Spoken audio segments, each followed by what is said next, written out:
Hi everyone, I welcome you all to our channel. तो आज हम 12 ऑफ नवंबर 2020 के न्यूज़ आर्टिकल डिस्कस करेंगे of the Indian Express and 10th और 11th of November के भी हम आर्टिकल कोशिश करेंगे कि वो भी डिस्कस हो जाए। नोट्स ऑलरेडी बने हुए हैं बट अभी वीडियो बनाने का मुझे टाइम मिल रहा है तो हम देख लेंगे, ठीक है। And sorry for that not uploading regularly. अभी नवंबर के टाइम तक ऐसे ही थोड़ा चलता रहेगा तो मैं कोशिश करूँगी जब भी हो, लेकिन सारे news article I will cover, ठीक है। तो ये है, तो देख लेते हैं। अभी 12 ऑफ नवंबर से स्टार्ट करते हैं, ठीक है। तो 210 स्क्वाट्स इन 180 सेकेंड्स, तो ये काफ़ी ज़्यादा ही मतलब 210 स्क्वाट्स 180 सेकेंड में कौन कर सकता है ना, लेकिन उन्होंने किया है। Kabaddi players Guinness book of world record में ये आए हैं, ठीक है। क्या नाम है इनका? अप्पा साहेब गायकवाड़। तो इन्होंने अपना जो वेट था 68 to 70 kg 21 साल से यही मेंटेन किया हुआ है, इसी के बीच में। And the former wrestler and kabaddi player does not remember a day since he first started practicing squats that he did pack at least 200 of them during the course of a day. तो काफ़ी ज़्यादा है। Hamilton set for 7th title in Turkey, ठीक है। तो Lewis Hamilton, आपको पता होगा लुइस हैमिल्टन, ठीक है। जो वो होता है फार्मूला 1 रेस होता है तो मेन उसके हैं, तो इन्होंने 7 टाइटल भी जीता है टर्की में। तो नेक्स्ट यहाँ पे न्यूज़ देख लेते हैं जो इम्पोर्टेंट है, स्पोर्ट्स से रिलेटेड इतनी ही थी। Shenzhen city makes leave time mandatory in first for China, ठीक है। तो यहाँ पे जो है पेड लीव को मैंडेटरी बना दिया गया है चाइना में, ठीक है। चाइना की एक सिटी है शेंजन सिटी और इसको बोलते हैं टेक्नोलॉजी हब, ठीक है। चाइनीज़ टेक्नोलॉजी हब सदन में है, चाइना के सदन में है, टेक्नोलॉजी हब इसको बोलते हैं। और यहाँ पे जो वर्क कल्चर है वो 996 है, ठीक है। 996 कल्चर मतलब 9 AM से क्या करना है, काम स्टार्ट करना है 9 AM से and to 9 PM and 6 days a week, ठीक है। तो ये यहाँ पे चलता है। इससे बेहतर तो मतलब हमारा ही है कि 10 AM to 6:30 या 7 PM, है ना। तो Shenzhen city makes leave time mandatory in first for China, ये इंपॉर्टेंट है। यहाँ पे मतलब ये बोला गया है कि पेड लीव मिलेगी। यूजुअली जितने भी वहाँ पे एम्प्लॉयज़ होते हैं उनको 5 days का ऑफ मिलता है अगर मतलब उनका 1 साल कंप्लीट हो जाता है काम करते करते। While the leave is written into China's labor law, enforcement is often lax and ignored by employers, ठीक है। लेकिन एम्प्लॉयर्स के द्वारा ये इग्नोर भी किया जाता था। तो यहाँ पे यही चीज़ बोला गया है कि with heavy mental and physical workload can avoid excessive burnout.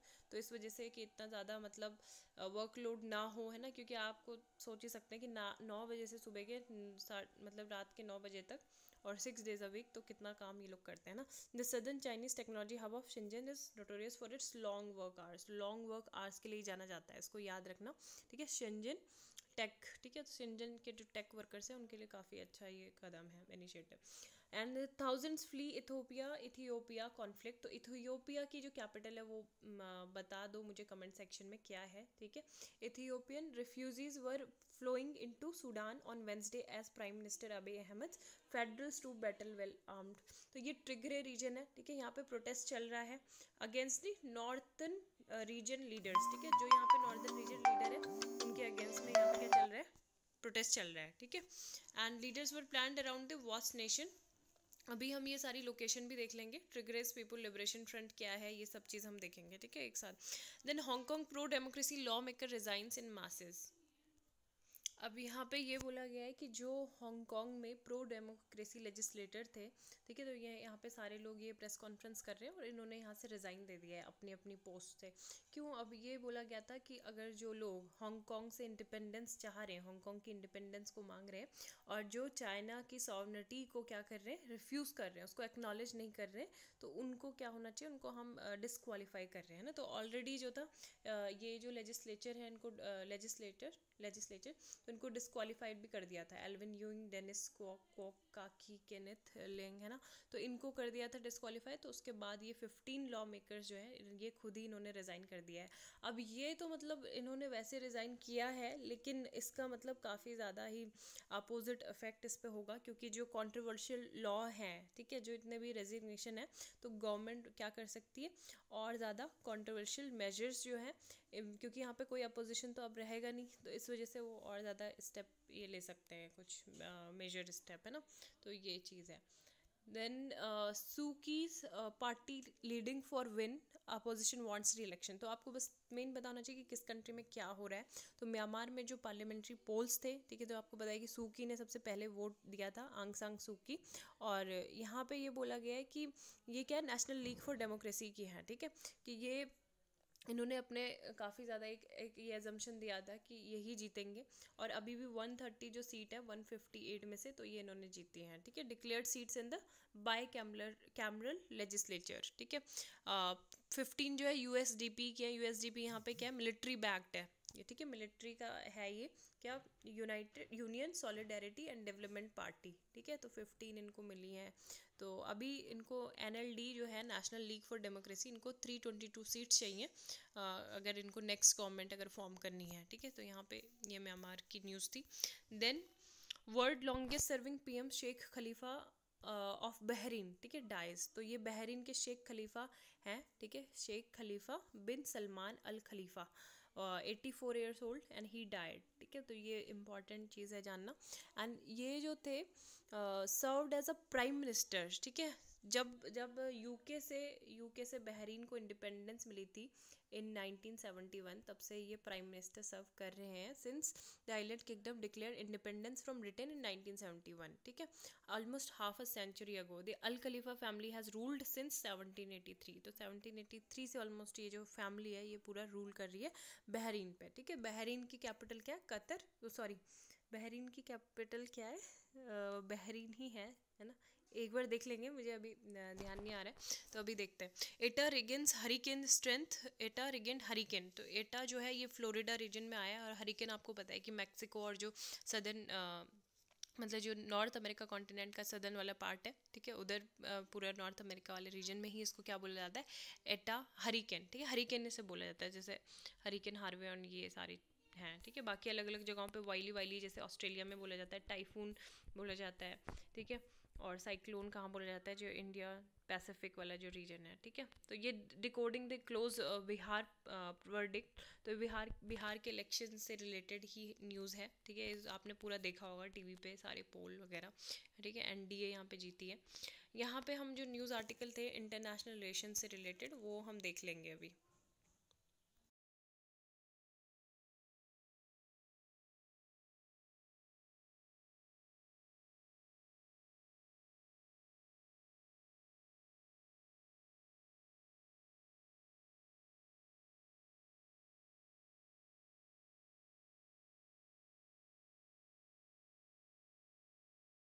इसके अलावा मैंने ऑपरेशन बरखाने के बारे में बताया है, माली के बारे में बताया है, साहिल रीजन जो है, ठीक है, साहिल रीजन भी देख सकते हो, ये इसका साहिल रीजन बोलते हैं, Mauritania, Mali, niger, Chad, Sudan and Nigeria, ठीक है। तो यहाँ पे ही जो था इसको बोलते हैं क्या, अफ्रीकन कॉन्टिनेंट में सहारा डेजर्ट के पास ये है, और काफ़ी इंपॉर्टेंट ये है क्योंकि यहाँ पे एक ऑपरेशन भी चला था जिसको बोलते हैं ऑपरेशन बरखाने, ठीक है। ये फ्रेंच मिलिट्री ने चलाया था, जो इस्लामिस्ट ग्रुप है अफ्रीका के, उनके खिलाफ। मिशन सागर 2 के बारे में भी हमने देखा था, है ना। एरावत जो था फूड एड प्रोवाइड करेगा Sudan, south Sudan, Djibouti, Eritrea को।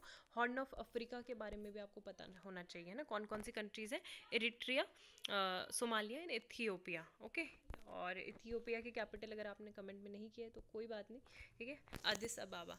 तो अदिस अबाबा है ना। तो इथियोपिया से ही रिलेटेड न्यूज़ वो थी कि प्राइम मिनिस्टर ने यहाँ पे अनाउंस किया है, और ये टिग्रे रीजन, ठीक है, यहीं पे जो है टसल चल रही है, और अदिस अबाबा ये कैपिटल है। And the Tigray region is northernmost of the 9 regions किल्लत of Ethiopia, and it is the homeland of the Tigrayan, Irob and Kunama peoples, ठीक है। तो ये अगर आ जाते हैं तो ये यहाँ के ही होमलैंड किसका है, इथियोपिया का ही है। It is also known as a region 1 according to the federal constitution. Capital जो है इसकी मैकले है, and it is bordered by Eritrea to the Sudan north, and Sudan to the west, and Amhara region to the south, and the Afar region to the east and south west, ठीक है। अगर हम बात करें तो यहाँ पे काफ़ी ज़्यादा मतलब जो रीजन है नवंबर 2020 में, and the Ethiopian federal government entered into conflict, ठीक है, and with some gun fire being reported in the capital of Tigray. Tigray की कैपिटल क्या, मैकिले या फिर मैकिल, ठीक है। तो यहाँ पे ही ये गन फायर हुआ था। तो ये सितंबर में भी देखा गया था कि एक कॉन्फ्लिक्ट हुआ था when Tigray held local elections in subordination of the Ethiopian federal government, ठीक है। तो ये सारे इन इलेक्शन को बोला गया था illegal by the federal government. तो अगर क्वेश्चन अगर आ जाता है, बेसिकली सिंपल क्वेश्चन अगर आता है कि Tigray region was in news recently where it situated, तो आपको अब सीधा से पता चल जाएगा कि कहाँ पे है ना। एरिट्रिया में नहीं है, सूडान में नहीं है, तंजानिया में नहीं है, कहाँ पे, इथियोपिया में है ना। ये रहा। तो नेक्स्ट जो इंटरनेशनल न्यूज़ थी, A strategic comfort with the Maldives and lesson from Vietnam and Bangladesh, peace deal brokered between Armenia and Azerbaijan, OPEC plus। तो ये 10th और 12th नवंबर की हैं, ठीक है। पहले अभी हम फोकस करते हैं 12 नवंबर के आज के। अब यहाँ पे है 12 नवंबर के ही न्यूज़पेपर पे अभी फोकस कर रहे हैं, how government regulation could affect OTT content, ठीक है। तो OTT क्या है, over the top platform such as Netflix, Prime Video, Hotstar among other. ये किसके अंतर्गत आएंगे, मिनिस्ट्री ऑफ इंफॉर्मेशन ब्रॉडकास्टिंग, ठीक है। तो पहले जो थे ये प्लेटफॉर्म जो थे किसके परव्यू में आते थे, ministry of electronics and information technology, ठीक है। तो ये आते थे इसके अंतर्गत, लेकिन अभी इसके अंतर्गत आएंगे। तो ये बोला है कि इस पर कैसे इफेक्ट पड़ेगा। तो OTT प्लेटफॉर्म आपको पता होना चाहिए से क्या होते हैं, are audio and video hosting streaming platform that started out as content hosting platform, ठीक है। अभी इनका एक्सपेंशन इससे भी ज़्यादा हो गया है, ये अब प्रोडक्शन में भी है। और जो शॉर्ट मूवीज़ होती हैं या फिर फीचर फिल्म्स होती हैं, डॉक्यूमेंट्रीज होती हैं, वेब सीरीज़ होती हैं, तो ये यहाँ पे भी OTT जो प्लेटफॉर्म है वो सब रिप्रेजेंट करते हैं, ठीक है, सब कुछ ही दिखाते हैं। तो what laws regulate OTI platform, तो इंडिया की अगर हम बात करें तो ऐसा कोई भी लॉ या फिर रूल नहीं है इनको रेगुलेट करने का, ठीक है। जैसे नेटफ्लिक्स को ऐसे नहीं बोल सकते कि आप यहाँ पे सेंसर बोर्ड यहाँ पे कुछ लगा दे हमारा, है ना, बैन वगैरह, ऐसा नहीं है। तो न्यू मीडियम ऑफ एंटरटेनमेंट इसको बोला जा रहा है, and OTT platform classified as a digital media और सोशल मीडिया, है ना। तो इसमें कोई भी ऐसे नहीं है, रेगुलेशन इसमें नहीं है। What happens now to the OTI platforms, अभी क्या होगा, अभी ये बोला जा रहा है कि OTI प्लेटफॉर्म्स को क्या करना पड़ेगा, जो सेंटर है, सेंटर में मतलब ministry of information and broadcasting है, तो वहाँ से एक सर्टिफिकेशन के लिए अप्लाई करना पड़ेगा, और फिर जब अप्रूवल मिलेगा कंटेंट का, उसके बाद वो क्या कर सकते हैं, उसको स्ट्रीम कर सकते हैं ना, पब्लिश कर सकते हैं। तो ये काफ़ी सारे जो कॉन्फ्लिक्ट्स हैं वो राइज होंगे इससे। Most OTT platforms have content which could otherwise be censored by the certification boards of in India, ठीक है। तो ये then telecom services suspension rules amended. तो यहाँ पे जो DOT है, DOT ने अमेंडमेंट किया है किसमें, टेलीकॉम सर्विसेज सस्पेंशन रूल्स, ठीक है। तो ये 2017 में ये आए थे, टेलीकॉम सर्विसेज रूल इन 2017। तो इससे होता क्या था कि जितने भी जो सेंट्रल गवर्नमेंट है या फिर आपकी जो स्टेट गवर्नमेंट है, ठीक है, या फिर जो डिस्ट्रिक्ट है, डिस्ट्रिक्ट अथॉरिटी, तो इनको अथॉरिटी दे दी गई थी कि अगर पब्लिक इमरजेंसीज होती है, ठीक है, तो क्या कर सकते हैं वहाँ पे, सेफ्टी के लिए, सेफ्टी को इंश्योर करने के लिए ये हटा सकते हो, है ना, टेलीकॉम सर्विसेज को आप बंद कर सकते हो, बैन कर सकते हो। तो अभी ये बोला गया है कि the rule say that no government department except the ministry of home affairs और स्टेट होम अफेयर्स डिपार्टमेंट, ठीक है, केवल गृह मंत्रालय और जो राज्य गृह मंत्रालय है, विभाग है, तो उसके अलावा कोई भी ऐसे इशू रिलीज नहीं कर सकता, ठीक है, ऐसे ऑर्डर को रिलीज़ नहीं कर सकता। तो ये इंपॉर्टेंट है यहाँ पे, तो ये आपको जानना ज़रूरी था। एंड ये बोला गया है कि जो ऐसे सस्पेंशन होंगे services can not be more than 15 days, ठीक है। और दूसरा ये कि होम मिनिस्ट्री से अप्रूवल लेना जरूरी है 24 आवर्स से, है ना, बीइंग इशूड। एंड नेक्स्ट जो है, prime minister India has move from tax terrorism towards tax transparency. तो ये एक इम्पॉर्टेंट चीज़ है, यहाँ पे हम टैक्स टेररिज्म से कहाँ पे आ गए हैं, टैक्स ट्रांसपेरेंसी, ठीक है। तो ऐसा प्राइम मिनिस्टर ने कहना है। अब ये जो थे इनॉग्रेट कर रहे थे, मतलब वीडियो कॉन्फ्रेंस में थे उड़ीसा में, ठीक है। उड़ीसा में कटक में क्या बना है, ITAT, ठीक है। ITAT क्या है, income tax appellate tribunal, income tax appellate tribunal, ठीक है। तो ये याद रखना है, भुवनेश्वर कटक में ये है, ठीक है। तो ये बोला कि रिफॉर्म परफॉर्म एंड ट्रांसफॉर्म की वजह से ये हुआ है कि जो मतलब बाकी वही कि जो पहले वाली गवर्नमेंट थी वो टैक्स टेररिज्म के लिए पॉपुलर थी उस टाइम पे, और अभी जो है टैक्स ट्रांसपेरेंसी की ओर हम आगे आ रहे हैं। देन पिफ्स there in talks on India plan pacts logistics में लिमिटेड एक्सेस, है ना। तो अब इसके बारे में आपने एक्सप्लेन सेक्शन में अगर आर्टिकल पढ़े होंगे अभी 1-2 दिन पहले ही, तो काफ़ी आया था, है ना। इसका जो ये बोला गया है कि ये मतलब काफ़ी सॉरी फॉर दिस, अभी ऐसे शोर होता रहेगा। माई नेफ्यू इज़ देयर, मतलब नेफ्यू नीस सभी लोग हैं यहाँ पे आजकल, तो इस वजह से मैं वीडियो भी मतलब टाइम पे नहीं बना पा रही हूँ कि early to sleep and early to rise वाला सीन नहीं हो रहा है अभी मेरे साथ, है ना। तो ये चीज़ है। तो यहाँ पे देख लेते हैं अभी हम क्या बोल रहे थे कि जो BNT162B2 it's covid vaccine with biotech, ठीक है। तो ये है, अब ये है कि ये जो पिप्जर है इसके मतलब काफ़ी इफिकेसी बोली गई थी, इफिकेसी रेट जो था इसका हाई था, है ना, higher than other candidates of कोविड-19। तो यहाँ पे बहुत सारी जो कंट्रीज़ हैं जैसे यूके है, यूएस है, जापान है, इन्होंने ऑलरेडी क्या कर लिए, एग्रीमेंट्स कर लिए हैं, साइन, है ना, few 100 million doses. Other like Brazil also reportedly lined up after the interim data was made public to include BNT162B2 in its national vaccine program, है ना। तो ये काफ़ी इंपॉर्टेंट है, इसके बारे में भी हम देख लेंगे आगे क्या क्या जो न्यूज़ आर्टिकल है इससे रिलेटेड, ठीक है। यहाँ पे ये वाला आर्टिकल जो है द प्लेन ट्रूथ, ठीक है, काफ़ी इंपॉर्टेंट आर्टिकल है। लीगल लैंग्वेज जो होती है इंडिया की is filled with jargon sometimes beyond understanding, often boring. George Orwell may have the solution, ठीक है। तो ये जॉर्ज ऑरवेल का आपने नाम सुना होगा, इनकी नोवेल भी आपने पढ़ी होंगी, Animal Farms and 1984, it one of the best novel he has written. तो मतलब और भी सारी लिखी हैं, लेकिन जो अभी मैंने पढ़ी हैं वो 1984 और एनिमल फार्म्स ही पढ़ी है, ठीक है। बाकी यहाँ पे इनकी एक दूसरी बुक का भी जिक्र है, लैंग्वेज मेड प्लेन, 1964 की है। एक मिनट देखते हैं कहाँ पे है वो।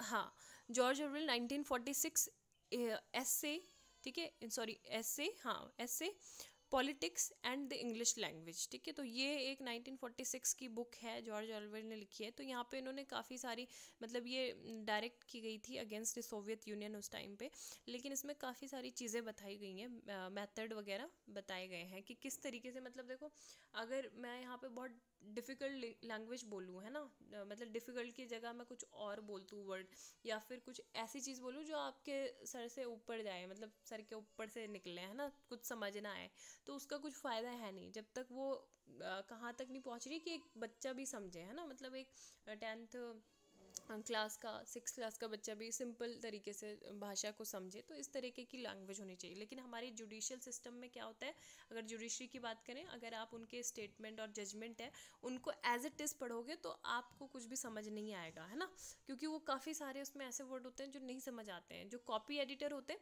वो में भी ये सारी चीज़ यूज़ करते हैं, क्या, जो जैसे जॉर्ज ऑरवेल ने जो इंस्ट्रक्शन दिए थे कि क्या करना चाहिए, है ना, बिफोर, जब मतलब जो प्लेन इंग्लिश बुक्स थी उससे पहले ही। तो अभी जैसे यहाँ पे ये लिखा हुआ है कि सुभाष विजयन जो है, ये कौन है, लॉयर हैं, और इन्होंने अभी क्या है, रिसेंटली एक PIL सुप्रीम कोर्ट में फाइल की है, ठीक है, Subhash Vijayan versus union of India. तो इन्होंने ये बोला है कि जो लेजिस्लेचर एंड एग्जीक्यूटिव है इनको प्लेन इंग्लिश मतलब यूज़ करनी चाहिए, है ना, ड्राफ्टिंग द लॉ बनाते टाइम जब क्या करना चाहिए, सिंपल इंग्लिश जो सभी को समझ में आए। The bar council to introduce plain English in law curricula and the supreme court to only allow concise and precise pleadings, ठीक है। तो ये चीज़ बोली गई है।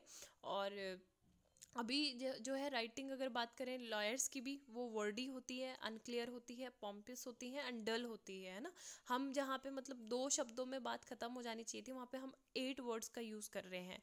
एंड वी यूज़ एक्रेंट phrases to express common places ideas, है ना, सही मतलब सिंपल तरीके से हो सकते हैं जजमेंट भी। अब जैसे ये है, landlord was trying to evict a tenant in suit in 2016, तो हिमाचल प्रदेश हाई कोर्ट ने क्या ये रूल्ड आउट किया है ना। तो ये आप देख सकते हो, ये पूरा पैसेज ये लग रहा है इतना, तो इतना ज़्यादा मतलब UPSC के भी रहते हैं वो पैसेज ऐसे कॉम्प्रिहेंशन, लेकिन इतने ज़्यादा भी नहीं रहते हैं ना। तो ये चीज़ है। And even if assumingly no efficacious evidence nor any evidence of cogent worth may stand adduced quod defendants raising any obstruction upon the suit land yet they, तो ये आप एक बार पढ़ के आप खुद पढ़ना है इसको, ठीक है, पढ़ो इसको, पढ़ो पढ़ो पढ़ो, तो आप देखोगे कि जो एंटायर जजमेंट है is like this, author is saying कि he can quote paragraph after paragraph on what is nothing but gibberish, है ना। तो ये कुछ समझ में नहीं आ रहा है कि ये लिखा क्या है। And it is not possible to comprehend the contents of the impugned order passed by the high court, ठीक है। तो ये मतलब नहीं पता चलता है, और ये ऐसा इन पे मतलब कंटेम्प्ट ऑफ कोर्ट भी लग सकता है अगर इन्होंने ये स्टेटमेंट बोला है कि कोर्ट की लैंग्वेज समझ नहीं आ रही है। तो हाई कोर्ट को, क्योंकि authority high court supreme court को कि वो कोर्ट की अवमानना का चार्जेस लगा सकते हैं, है ना, अंडर कंटेम्प्ट ऑफ कोर्ट जो है, जो प्रशांत भूषण पे भी अभी लगा था, contempt of court acts of 1971। लेकिन ये बोला गया है कि इसी लेकिन नहीं लग सकता अभी, क्योंकि अभी रिसेंटली सुप्रीम कोर्ट के जो 2 जज हैं, ठीक है, उन्होंने ये बोल दिया कि ये कॉम्प्रिहेंड नहीं है, इसको हम कॉम्प्रिहेंड नहीं कर पा रहे, जो हाई कोर्ट ने इतने ये जो लैंग्वेज ये स्टेटमेंट दिए है जजमेंट, है ना, तो ये चीज़ बोला गया है। देन बाकी के जो एक और केस था सुब्रमण्यम स्वामी वर्सेस यूनियन ऑफ इंडिया, तो उसमें भी यही चीज़ हाई कोर्ट ने कुछ ऐसे जर्गन टर्म्स का यूज़ किया था। तो when asking the ministry of law and justice and bar council to respond, तो जो चीफ जस्टिस ऑफ इंडिया है उन्होंने रेफर किया एंथनी बर्गिस बुक 1964 की, है ना, तो लैंग्वेज मेड प्लेन ये बुक है, और ऐसी होस्ट ऑफ बुक्स हैं जो प्लेन इंग्लिश की हैं, जैसे मार्टिन कर्ट्स की है, एर्नेस्ट गोवर्स की है। तो यहाँ पे इन्होंने जॉर्ज ऑरवेल की बुक्स का जिक्र किया है, और उसमें उन्होंने जो मैंने बुक बताई 1946 की, तो उन्होंने कुछ मेथड दिए थे, है ना, इन प्लेन बुक से आने से पहले ही उन्होंने ये बता दिया था कि जब भी आप कुछ लिख रहे हो, है ना, तो क्या करना चाहिए उसमें, never use a metaphor, similar, smile और other figure of speech which you are use to seeing in print. दूसरी बात उन्होंने ये की कि जो लॉन्ग वर्ड हैं, ठीक है, जहाँ पे मतलब शॉर्ट वर्ड आ सकते हैं वहाँ पे इतने लॉन्ग वर्ड का यूज़ ना करें, never use a long word where a short one will do, and if it is possible to cut a word out always cut it out. Fourth thing is never use the passive where you can use the active, ठीक है। पांचवी चीज़ उन्होंने ये बोली, never use a foreign phrase, a scientific word और a jargon word if you can think of an everyday English equivalent, है ना, जब आपको मिल रहे हैं सिंपली वर्ड तो आप वो यूज़ करो। Break any of these rules sooner than say anything barbarous. Copy editors ये सारे रूटीन वाइज करते हैं, अपने ये जो सारे प्रिंसिपल हैं वो यूज़ करते हैं, लेकिन हमारी जुडिशरी अभी ये सारी चीज़ें यूज़ नहीं कर रही है ना। तो यही सारी चीज़ बोली गई है कि जो मतलब विधि सेंटर है लीगल पॉलिसी के लिए, उन्होंने भी प्रोड्यूस किया था कि प्लेन लैंग्वेज को एक ड्राफ्टिंग, है ना, इन 2017 एक मैनुअल रिलीज़ किया था, लेकिन अभी भी जो है जजमेंट ऐसे ही आते हैं, एंड यही चीज़ बोला गया है, ठीक है। इसमें तो काफ़ी अच्छा है आर्टिकल था। The case for Indian landing, तो ये आईपीओ से रिलेटेड है। Drama exposes China contradiction as global economic gravity shift to Asia, financial service entrepreneurs India must be empowered to seize opportunity, ठीक है। तो अब ये बोला गया है कि अगर हम मतलब जो नेशनलाइज्ड बैंक है ना, नेशनलाइज्ड बैंक होल्डिंग कंपनी है, तो वो क्या करेगी, रिप्लेस करेगी किसको, finance ministries department of financial services, ठीक है। तो इसको मतलब गवर्नमेंट फाइनेंसेस में एक्सेस नहीं रह जाएगा, और ये किसके द्वारा गवर्न होगा, एक इंडिपेंडेंट बोर्ड के द्वारा गवर्न होगा, जिसके जो चेयर करेंगे आदित्य पुरी, ठीक है, and Nandan Nilekani and NS Vishwanathan.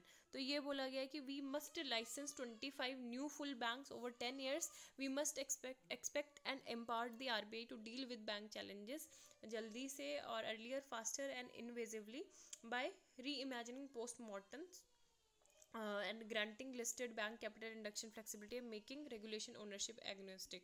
तो यहाँ पे यही इस आर्टिकल में बताया गया है कि जो मतलब उसको क्या चाहिए, जो इंडिया के जो एंटरप्रेन्योर हैं उनको ऐसे प्रोटेक्शन नहीं चाहिए, ठीक है, कोई सुरक्षा नहीं चाहिए, प्रोटेक्शन की जगह पे उनको क्या चाहिए, फ्रीडम चाहिए, है ना, फ्रीडम।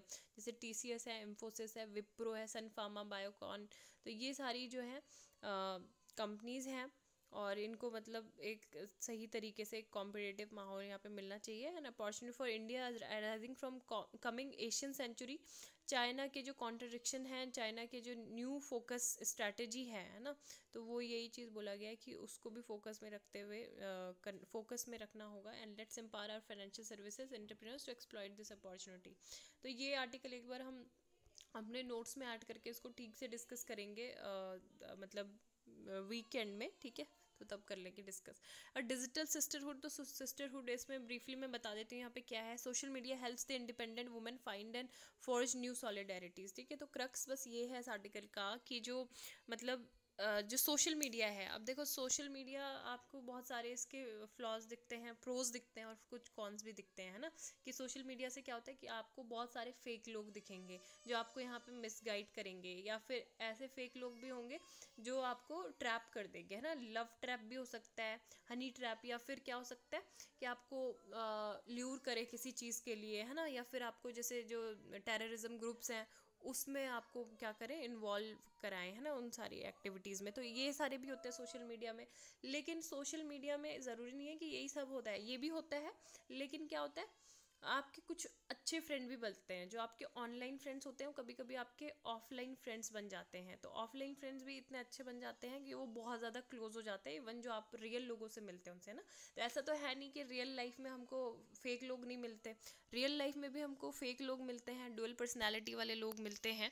तो ये सब चीज़ें यहाँ पे बोली गई हैं। लेकिन जब भी मतलब ऐसा नहीं होना चाहिए कि आप सोशल मीडिया का यूज़ कर रहे हो वो क्या कर कि मतलब आप अपनी फैमिली वगैरह जब आपके पास में है, ठीक है, उनकी प्रेजेंस में भी आप अपना फ़ोन चला रहे हो, उसी में आपने अपना सर मतलब देख रहे हो, है ना। तो there is no replacement for the feeling of being heard and understood that one gets in the presence of people who can empathise and offer advice that enables you to live a life, है ना। अब आपको कोई positive advice देगा तो obviously आपको वो person अपनी लाइफ में अच्छा लगेगा, आपको उससे बात करना अच्छा लगेगा, and you want to be around him all the time और her, है ना। तो not necessarily that which society wants। तो यही चीज़ बोली गई है कि जब भी मतलब आपको सोशल मीडिया को मतलब तब वो नहीं करना चाहिए जब वो एक हिंडरेंस बन जाए, है ना। कि आप क्या करो, अपने रियल लाइफ फैमिली और फ्रेंड से भी बातें ना करो, उनको जो उनकी फिजिकल प्रेजेंस है ना, जब खाने के टेबल पे बैठे हो या कहीं पे बैठे हो तो तब आप उनको इग्नोर कर दो। तो ये नहीं बनना चाहिए social media when you are glued to your device even in the presence of people around you, है ना। तो social media is not a substitute for physical networks, it is a supplement. तो बस यही है कि उसका ऐसे यूज़ करना चाहिए। And people at personal level, all the levels of ideas and emotion empathy, perhaps some of those online friendship could translate to offline friendship too. And social media tribes can never be substitutes for family और childhood, है ना। तो ये तो है ही कि जो हमारे चाइल्डहुड फ्रेंड होते हैं या फिर जो हमारी फैमिली है उसका सोशल मीडिया कभी भी सब्सटीट्यूट नहीं बन सकता है। But then they are not meant to be, they are a different kind of tribe, an additional tribe, है ना, in a world that is increasingly, जैसे हमारे बहुत सारे कल्चर्स का मिक्स है ना पूरे वर्ल्ड में, और हमारी आइडेंटिटीज़ अलग अलग हैं, mix of selfhood, and we need a mix of multiple tribes to get through life, है ना। तो हमको अलग अलग कल्चर से भी सीखना चाहिए, और बाकी यही सब चीज़ें बोली गई हैं, है ना। तो ये भी अच्छा आर्टिकल था। देन नेक्स्ट यहाँ पे जो आर्टिकल है क्लियरिंग द कोविड टेस्ट, तो यहाँ पे बोला गया है कि बिहार एक लीडिंग एग्जांपल है कि किस तरीके से डिफ़िकल्ट टाइम में सक्सेसफुली पोल इलेक्शन जो है वो कंडक्ट किए जा सकते हैं, है ना। तो यही चीज़ बोला गया। अब यहाँ पे ये है कि जो ईवीएम है, मतलब दोबारा से बोल रहे हैं ना कि ये रिजल्ट में जो डिले आया है ना, तो वो थोड़ा सा कंसर्न है इसको लेके। This causes some delay when the margin of victory is less. तो यहाँ पे ये लाइन इंपॉर्टेंट है कि अगर जो विक्ट्री का जो मार्जिन है ना, अगर वो क्या है less than the number of rejected postal ballets, तो उनका जो रिकाउंट होता है वो मैंडेटरी होता है। और decision by margin of 12 votes in one constituency, topic of interest in this election. ये हमको क्या रिमाइंड करता है, केस ऑफ सीपी जोशी, ठीक है। वो क्या थे, प्रेसिडेंट थे उस टाइम पे कांग्रेस पार्टी के Rajasthan, who lost by just one vote in 2008 and accepted the verdict with dignity, है ना। तो ये केवल एक वोट से जो थे हारे थे, है ना, lost by just one vote in 2008, और इन्होंने ये इसको क्या कर लिया था, एक्सेप्ट भी कर लिया था इस वर्डिक्ट को, है ना, बिल्कुल डिग्निटी के साथ। तो यहाँ पे तो रिकाउंट की मतलब बात ही नहीं हुई थी फिर। और यहाँ पे बोला जा रहा है कि रिकाउंट इज मैंडेटरी, है ना, जब भी मतलब कोई अगर कम मार्जिन से जीता है। सेंटर एंड स्टेट, तो फाइनेंशियल कमीशन ने अपनी जो 15 फाइनेंशियल कमीशन है, जो चेयर किसके द्वारा किया गया था, एनके सिंह पैनल के द्वारा, है ना। तो 15 फाइनेंशियल कमीशन इन्होंने अपनी जो रिपोर्ट है वो सौंप दी है ना। और यहाँ पे किसको सौंपी है, प्रेसिडेंट को, ठीक है। Submitted its report to president. तो इसमें रिकमेंडेशन दी गई है जो टैक्स रेवेन्यू होता है, ठीक है, टैक्स रेवेन्यूज होता है किसके बीच में, स्टेट और सेंटर के बीच में। तो इसका डिवोल्यूशन मतलब ये शेयर करते हैं कि कितना मतलब जाएगा सेंट्रल गवर्नमेंट के पास और कितना स्टेट गवर्नमेंट्स के पास, है ना। तो ये चीज़ बोला गया है कि एक with recent event signaling the center attempt to reassert its dominance over the country's fiscal architecture, commission ने थोड़ा यहाँ पे न्यूट्रल अपना पॉइंट रखा है और बैलेंस रखा है। Contesting claims will be critical, the commission recommendation will have a beating on how centre state relation कैसे रिशेप करेंगे, और कोविड-19 से जो शॉक है ना कंट्री को जो लगा है, तो उससे किस तरीके से रिकवर करेंगे। तो 14 फाइनेंस कमीशन ने क्या पुश किया था, ग्रेटर फिस्कल ऑटोनॉमी, है ना। तो स्टेट्स को मतलब दी थी ग्रेटर फिस्कल ऑटोनॉमी दी थी। यहाँ पे उन्होंने जो उनके डिविजिबल टैक्स पूल था उसको 42% कर दिया था 32% से बढ़ा के। और लेकिन ये बोला गया है कि जो मतलब अगर हम स्टेट्स की बात करें वो कभी भी अपना शेयर जो है 42% जो टैक्स कलेक्शन है उसको टच कर ही नहीं पाते हैं ना, सिंपली क्योंकि सेंटर जो है अपने जो सेस हैं और सरचार्जेस हैं, ठीक है, उसी से अपने जो रिसोर्सेज है उसको बढ़ाती रहती है। तो ये revenue from which is not shared with the states है ना, तो ये चीज़ यहाँ पे बोली गई है। और कमीशन ने अभी मेंटेन किया है devolution at the existing levels. और यहाँ पे ये चीज़ भी बोली गई कि सरकार मतलब क्या चाहती है कि डिफेंस और सिक्योरिटी स्पेंडिंग पे अपना क्या करे, इंक्रीज करे, है ना। लेकिन अभी ऐसा टाइम है, अगर हम करंट सर्कमस्टेंसेस को देखें तो स्टेट जो है पैंडमिक से बिल्कुल फाइट कर रहे हैं और उनको काफ़ी ज़्यादा ज़रूरत है रिसोर्सेज की, ज़्यादा रिसोर्सेज की। और बाकी क्या है जो मतलब लॉस हुआ है उनको जीएसटी के रेवेन्यू का, है ना, तो उसके भी उसको भरपाई की मतलब ज़रूरत है ना।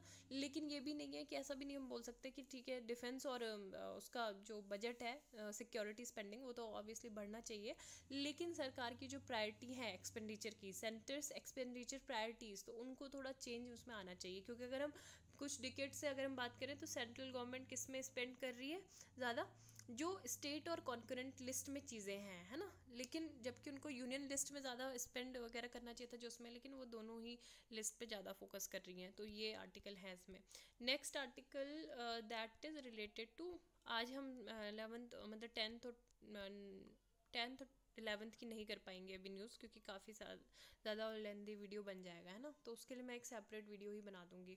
Orissa to introduce fish in nutrition scheme, another step towards fighting malnutrition, ठीक है। तो अगर ये पूछा जाए कि फ़िश को मतलब जो न्यूट्रिशन स्कीम है तो ये कहाँ पे ये किया गया है, सप्लीमेंट प्रोग्राम फॉर चिल्ड्रन और प्रेग्नेंट वुमेन, लैक्टेटिंग वुमेन, तो ये कहाँ पे किया गया, उड़ीसा में, ठीक है। उड़ीसा गवर्नमेंट का ये प्लान है, वो इंट्रोड्यूस करेंगे fish and fish based product in the supplementary nutrition programme for children, pregnant nursing women and adolescent girls, ठीक है। तो काफ़ी ज़्यादा इंपॉर्टेंट है ये, और ये सारे प्रोडक्ट्स इस पर डलेंगे, ठीक है। पाउडर ऑफ रोस्टेड बंगाल ग्राम, इसको क्या बोलते हैं देख सकते हो, वीट, ग्राउंडनट एंड शुगर, सूजी हलवा, मेज हलवा, रागी हलवा, जैगरी लड्डू, बेसन लड्डू, है ना, तो ये सारे hot cook meals to children, ये सब जाएंगे, ठीक है। तो ये इम्पॉर्टेंट था टुवर्ड्स फाइटिंग माल न्यूट्रिशन, ठीक है, कुपोषण से लड़ने के लिए एक important step. Prime minister to को chair India ASEAN summit today, focus on economic strategies ties, ठीक है। तो अभी प्राइम मिनिस्टर नरेंद्र मोदी जो हैं वो को चेयर करेंगे, वर्चुअल समिट होगी इंडिया और जो 10 नेशन है आसियान के, ठीक है। आज ये बातें करेंगे और फिर फोकस करेंगे किस में, कि जो भी इकोनॉमिक टर्मोइल जो आए हैं कोरोना वायरस पेंडेमिक की वजह से, है ना, और क्या ब्रॉड बेस स्ट्रैटेजिक टाइज हो सकते हैं, किस तरीके से आगे रिकवरी मोड में जाना है, तो ये सब चीज़ें बातें होंगी। यहाँ पे आप मुझे बताएं कि एशियान जो है, एशियान, तो इसका एस्टैब्लिशमेंट कब हुआ था और इसका हेडक्वार्टर कहाँ है और ये फाउंड कौन सी जगह पे किया गया था और कब किया गया था, ठीक है। तो प्लीज़ आप इसको गूगल करें और right it down in the comment section. और मैं मेंबर्स यहाँ पे आप देख लो कि कौन कौन से इसके मेंबर्स हैं। तो ASEAN nation is considered one of the most influential grouping in the region, और India, US, China, Japan, Australia, कौन कौन, India, US, Japan, China, Australia, ये डायलॉग पार्टनर्स हैं इसके, ठीक है। तो ये इंपॉर्टेंट है, क्या पता मतलब 10 नेशन, क्योंकि सभी को पता रहते हैं जनरली, डायलॉग पार्टनर्स पूछ ले तो डायलॉग पार्टनर्स पता होने चाहिए, यूएस, चाइना, जापान, ऑस्ट्रेलिया, ठीक है, और इंडिया। तो बाकी इसके जो पार्टनर मेंबर्स है वो कौन है, Indonesia, Malaysia, Philippines, Singapore, Thailand, Brunei, Vietnam, Laos, Myanmar and Cambodia, ठीक है। तो ये सारे इसके मेंबर्स हैं और समिट में यही सब होगा। मतलब आपको बताइए कि चाइना से हमारे मतलब काफ़ी ज़्यादा डिस्प्यूट वहाँ LAC भी चलता है, और अगर हम बात करें साउथ चाइना सी की तो वहाँ पे भी डिस्प्यूट है ना, तो South China Sea to eastern Ladakh, यहाँ सारे ही डिस्प्यूटेड रीजन है। सेवरल एशियन मेंबर्स के भी अपने टेरिटोरियल डिस्प्यूट्स हैं, है ना, with China in South China सी।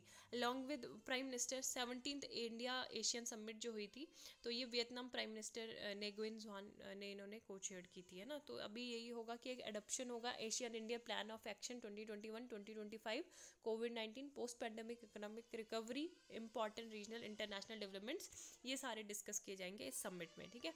अब ये एक और चीज़ है, New Delhi has its eyes on Indo Pacific, ठीक है। तो India was one of the first country to welcome ASEAN outlook, किस चीज़ में, इंडो पैसिफिक, है ना।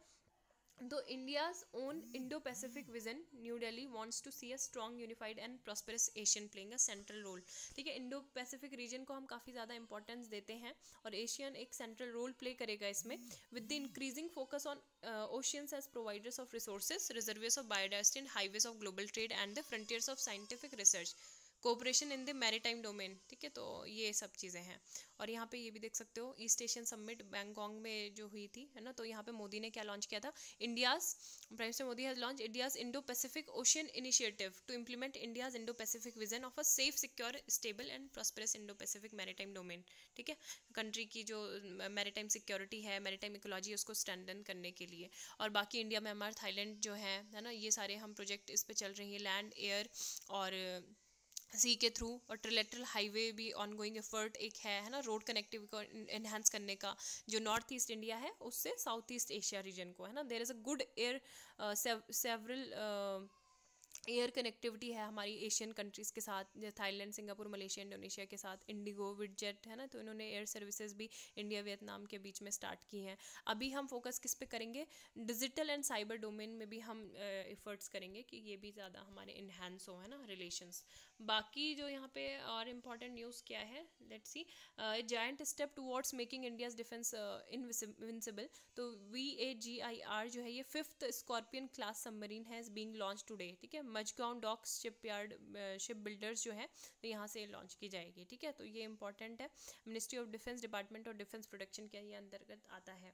Delhi's e vehicle push discuss at UN event to reduce emissions. तो UNFCCC जो था यहाँ पे race to zero emission mobility में यहाँ पे बातचीत की है। DDC क्या है, Delhi dialogue and development commission, इसके वाइस चेयरमैन जसमीत शाह, तो इन्होंने यहाँ पे बातचीत की थी, ठीक है। इसमें नेक्स्ट जो न्यूज़ है दैट इज़ रिलेटेड टू, यहाँ पे चाइना ने एक प्रपोजल दिया है, और प्रपोजल को मतलब ऐसा बोला गया है कि अभी इसमें एक ये ग्रे जोन में ही है, क्योंकि फॉर्मली किसी ने भी कमिटेड नहीं किया है कि हम ऐसा कर देंगे, चाइना का प्रपोजल एक्सेप्ट कर देंगे। तो यहाँ पे बस आपको ये पता होना चाहिए कि जो यहाँ पे जो रीजन है ना, ये इंडियन ट्रूप्स पोजिशन देमसेल्स कहाँ पे अभी हमें, Gurung hill, Magar hill, Mukhpari, Rechin La, Rezang La, they now have direct view of China's Moldo garrison and strategic Spanggur gap में भी हम हैं, which can be use to launch offensive as the Chinese did 1962 में, जैसे चाइना ने किया था, ठीक है। तो ये इंपॉर्टेंट है। बाकी हमको पता होना चाहिए कि जो LAC जो पासिस थ्रू फिंगर 8, ठीक है, finger 8 on the north bank of Pangong, so इनमें Chinese troops came 8 kilometre west up to finger 4, है ना। तो फिंगर 4 में आ गए थे, और फिंगर 8 पे मतलब वो क्या थे, वहाँ से that is ready to move back to finger 8, है ना। फिंगर 8 पे वो थे, और फिंगर 4 जो है, रिज ऑफ फिंगर 4, तो वहाँ पे भी उन्होंने रिफ्यूज़ कर दिया था कि वो विकेट नहीं करेंगे। और इंडिया क्या चाहता है कि स्टेटस को मेंटेन रखें, है ना, जो पहले जैसे था, पहले कैसे अप्रैल में जो लोकेशंस थी वैसे ही होनी चाहिए, लेकिन China is reluctance to disengage, ये है, ठीक है। ये सारे रीजन है, फिंगर 1 ये Ladakh, finger 2 finger 3 and stand of site ये है फिंगर 4, ठीक है। यहाँ पे अभी तक चाइना है। Finger 5 and Chinese have come 8 kilometre, LAC 8, ये फिंगर 8 तक ये है, ठीक है। तो यही सब चीज़ें हैं। और बाकी वेस्टर्न सेक्टर में ये है, ईस्टर्न सेक्टर आपको पता है, और मिडिल सेक्टर भी आपको पता है क्या है, उत्तराखंड वाला रीजन बाराहोती, एंड सिक्किम वाला, सिक्किम टू अरुणाचल प्रदेश आपका हो गया ईस्टर्न सेक्टर, ठीक है। तो आज के लिए बस इतना ही। उम्मीद है आपको लेक्चर पसंद आएगा। Please, thank you, like, share and subscribe, and thank you, have a nice day.